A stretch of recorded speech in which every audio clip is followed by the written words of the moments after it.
Hello po mga kababayan at kaibigan. Ito, panandalian lang kasi kanina sa LS natin, si ating katokis na Suset Ballesteros, yung tinutukoy niyang stealth price. Yung sinasabi naman ni Ate Rebecca's price, usapan po French price Dito po sa amin, ito po, Jack in the Box. Nakita nyo dyan, merong sa baba yung pangalawa, large curly price. Magkano? $3.79. O diba? Large curly price yung in-order ko sa Jack in the Box. Ang ginastos ko na, kasama yung 4 na tacos, $6.97 plus tax. So $7.55 lahat. Yung 2 tacos dati mga kababayan at katokis, nung wala pang pandemic, 99 cents. After pandemic, tumaas ng tumaas hanggang sa maging $1.59. O alam ni Boss Mike yan, yung tinutukoy natin, no? Yung itsura ng curly price, katokis Suset, ganito. Gutom na ako. Yummy. Ngayon, bumili rin ako dyan sa Wendy's. Ito, nasa likuran kong building, Wendy's yan. Alam niyo kung magkano gastos ko? Pagkain lang nung 2 anak ko yung pangalawa sa pangatlo, $32. Walang gana. Ayan, Suset bumili rin ako ng regular price. Bumili ako ng Baconator na sandwich para sa akin. $9 na yon. Ganito ka lang kalaking burger. Almost $10 isa, including tax. Tapos yung kay Adam James, kasi magre-reklamo yan, kids meal, $6 sa kanya. Siya ang pinakamagastos. Kita nyo? So, yung mga nagreklamong ang mahal ng bilihin sa ating bansa, oy, FYI lang, hindi lang kayo. Nagpagas pa ako nitong sasakyan namin. Meron pang natitirang 1/4 of gas diyan sa Costco gasoline. Alam nila to, yung mga nandito sa Costco. Ako, ang nilagay ko yung pinakamababang grade 87. 1/4, alam nyo kung magkano? Maabot pa ako ng $70. Kita nyo? Dati ang gas lang dito mapatak ng $1.30, pero nung nagbago ng mga ko sa California, bla bla bla, 2 decades after, naging almost $5 per gallon. So nagrereklamo kayo, no? So ibig sabihin, mas privilege pala ang mga nasa bansa natin dahil puro kayo reklamo.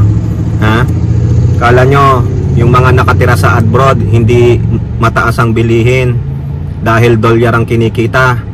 Nako, tanggalin nyo na yung ganyang mentalidad. Oo, yung dolyar pag inuwi mo ng Pinas, 550 times over. Pero pag nandyan naman sila sa kinaroroonan nila kung saang bansa, 1:1. Di po ba? Kaya kayo re-reklamo, nasaan ng 20 pesos na kilo ng bigas?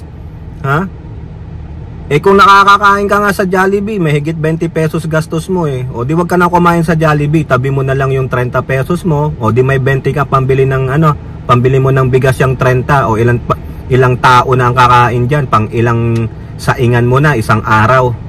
Diba? Mga reklamador kayo lalo na kayong mga didishit no? Magko-content tayo nyon mga kababayan, yung mga kabalarahuan, kabastusan, yung pagiging fake news maker ng mga Duterte, yung mga minions nila. Meron na naman silang ipinakita mga kababayan ito na nga lang, sabihin ko na, ayan, yung larawan na yan, no? Yung CEO yata ng, sino ba yun? Publicus Asia, sa kanyang X account. Ewan ko kung tinake down na. Ayan, nahuli siya, na-save. Sinasabi niya na ito ang Duterte brand of tulong. Yan daw yung mga itinulong ng Duterte.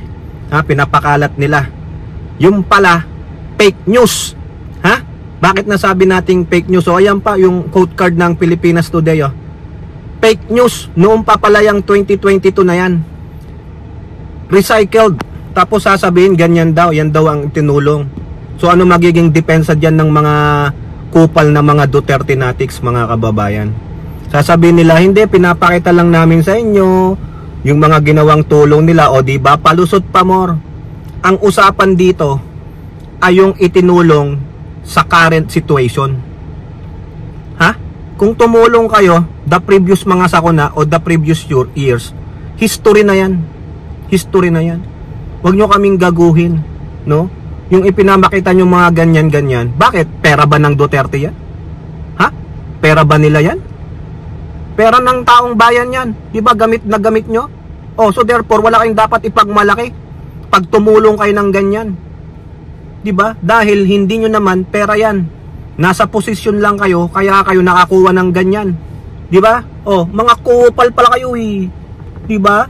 Yung OBP nyo nga, huling-huling sinungaling. Pati si Manang Aimee, tambalina, nagsinungaling para lang i-cover up yung inyong amo, para protektahan ng inyong gagong amo. Na, ano, hanggang ngayon, hindi mapabulanan na manunood pala ng Taylor Swift. Oh, di ba? Yung kanya pang speech dun sa Go Negosyo, na ito na itapik na natin mga kababayan eh. Yung pala, tinuturuan niya na magwalwal ng pera yung mga youth entrepreneurship. Iniingganyo mong magnegosyo, pero para magnegosyo, magwalwal ng pera. Hindi mo turuang yung mga na-save ninyo, yung mga kinita ninyo, isave ninyo. Para kung meron mang ganyang mga kalamidad, may mga emergency, meron kayong mahuhugot. Hindi yung huhugutin nyo, ipambibili nyo ng Taylor Swift, tapos magre-reklamo kayo sa mahal ng bilihin. Iputang ina naman. Ay, pasensya naman po. Yun yung BP nyo, nakalipad ng ng Germany. Ang tanong natin, anong gamit nilang pamasahe kung personal trip? Kung medical ng nanay niya? Anong ginamit na pamasahe? Sino ang kasama? Sino ang kasama sa entourage? Kung ang Pangulong Marcos nga, magpo-foreign trip, mag-state visit, working visit, binabatikos nyo eh. O, di ba? Halatang halata naman kayo. Sasabihin nyo, sino kasama dyan? O bakit kasama yan? Ha? Nandiyan pa daw na, sinuntok daw ni FL Lisa si Pangulong Marcos, kaya nakasanglas. Kung ano-ano kinikwento nyo. O, bakit kayo? Hindi kayo pwedeng batikusin din ng ganun, tanungin? Kasi personal trip. Tapos may lalabas, hindi niya alam na may bagyo. Tapos lalabas, nasa medical mission daw, medical daw ang nanay niya. O diba? Iba-iba. At least, ang Pangulo, pag magti-trip sa ibang bansa, alam ka agad. Foreign trip, state visit, working visit, aatin ng ASEAN, imimit yung ganitong mga leader ng bansa. Si Tamilmil, sinong imimit? Yung kanyang hero na si Taylor Swift. O diba? Kung alam lang siguro ni Taylor Swift yan, baka pagalitan pa siya ni Taylor Swift eh. Dahil si Taylor Swift may puso. Ha? Kung alam niya sigurong binabagyo yung Pilipinas at nalaman niyang yung BP pupunta sa concert niya, sabi niya, wag, umuwi ka. Wag ako ang asikasuhin mo yung kababayan mo. Ganun po si Taylor Swift, maawain. May puso po si Taylor Swift, hindi po yan tulad ng iba. Kaya nga kinagigiliwan si Taylor Swift, minamahal. Dahil siya po ay maawain. May puso, hindi tulad ni Tamilmil. Oh, ayan, Tamilmil, idol mo. Ha? Dapat, hindi kayong narcissistic. Hindi kayong makasarili. Sana alam lang ni Taylor Swift yan eh. Diba? Kung totoo man naaatin, manonood ng concert niya si Tamilmil, sabihan niya, oh ikaw, nandito ba tong Sara Duterte? Oh, you better go home. Your country is being ng bagyo. You are a vice president and what you're doing in my concert. Go home. Help your kababayans. I love the Philippines. O diba ganon, Taylor Swift? Buti pa si Taylor Swift, mabait yan eh. Nakabalita na ako ng mga niyan, yung kanyang pagtulong. Oh, bakit si Sara, kung totoo man yan? Diba? Tapos magpi-fake news pa yung mga nyo to shield her. Na ganito ang tulong daw. 2022 pa yan eh. Ang ang itinulong ni Tamilmil, yung pinakita ko sa inyo, yung bag lang ng Office of the Vice President, yung pa, palpa siya. Diba? Oh, tapos kung balahurain nyo ang presidente namin oh, ang daming entourage, bakit kasama to? Bakit nandyan si TP? Pati si TP, sinama eh. Diba? O, kung may reklamo kayo, di paban nyo si TP. Oy, RJ Neto, shout out. Okay? Asikasuhin mo yung mga kambal ko dyan ha, sa kasininang. Naging kakampi bigla si TV ang walang iya. Kakampi na natin eh. Ano magagawa natin? Diba? Kung ano man yung layunin ni TV, sa kanya na yun. Diba? Pero ang inaano natin dito, binabatikos natin itong mga dakilang fake news maker. Fake news, fake news, fake news, fake news. Yari kayo. Abalos, Rimulya, kayong dalawang sekretary, asikasuhin nyo na ang mga fake news maker. O yun lang po mga kababayan, no? Pasensya naman kung nakapagsabi tayo ng foul language, no? Magandang araw, magandang hapon, magandang gabi sa inyo. Ika nga ni Boss Mike, and good luck. Sana mahuli na tong mga fake news maker na to, makasuhan, maturuan ng leksyon. And may God bless us all. Ipagdasal po natin ang ating bansa kasama ang ating Pangulong Bongbong Marcos. Bye-bye. God bless.